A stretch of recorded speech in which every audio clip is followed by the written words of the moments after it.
dhuna ndaj grave ishte në fokus të emisionit investigativ Vetting në News 24. Emisioni trajtoi historinë e Esmeraldës që dëshiron të mbetet anonime, një gruaje divorcuar për shkak të dhunës që ka rrëfyer për vështirësitë. Ajo thotë se partneri i saj dhunonte në prani të fëmijëve dhe gjithmonë donte të ndahej, por njëkohësisht e donte. Viki e rrezik të flas,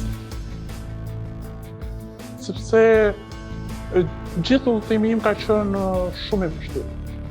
Dhe thash shoqëria ka vlerë dhe e folura ka shumë rëndësi. Unë nuk kam zgjedhur duke mirë, unë kam zgjedhur të jetoj dhe kam zgjedhur ta flas në mënyrë se si unë jetoj. Përveç rastit e Esmeraldës janë me 10 raste të tjera që kanë përfunduar në fatalitete, pasi dhuna ka qenë e vazhdueshme.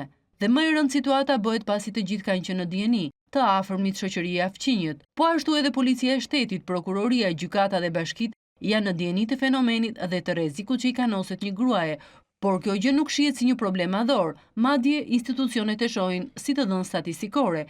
Ajo çfarë bën më të rëndë situatën nuk është vetëm heshtja e institucioneve shtetërore, por fakti që paguajnë dhe ekzistojnë për sigurinë publike dhe nuk e kanë mbrojtur viktimën, kur kjo e fundit ka raportuar rastin në polici dhe në prokurori. Avokate Rezarta Agolli thotë se ka një rast që ka 10 vite në ciklin e dhunës. Nga kërkimet e Vetting rezulton se një numër i lartë institucione shtetërore që duhet të marrin masa për mbrojtjen e grave nga dhuna i kanë mbyllur rastet e denoncimeve duke i lënë hapësira dhunuesit për të bërë vrasës.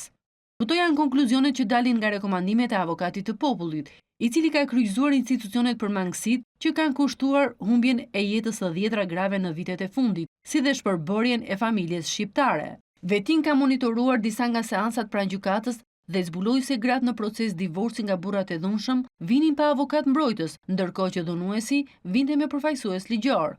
Ndërkohë ndihma juridike parësore ofrohet falas nga shteti në mbikëqyrjen e Ministrisë së Drejtësisë, që ndihmon dhe këshillon viktimën apo paditësin se kujt institucionit i drejtohet dhe cilat hapa të ndjek. Në Shqipëri gjatë viteve 2021-2023 u vran 32 gra dhe vajza, ku 27 prej tyre u vran nga autor me të cilat viktimat ishin në marrëdhënie familjare. Sipas raportit të avokatit të popullit, në rreth 90% të rasteve, viktimat e femicidit dhunoheshin nga autorët e vrasjes përpara kryerjes së krimit. Shqetësues është fakti që nga 32 gra të vrara, 6 prej tyre e kishin raportuar më parë në polici dhunën dhe 2 prej tyre ishin të pajisura me urdhër mbrojtjeje.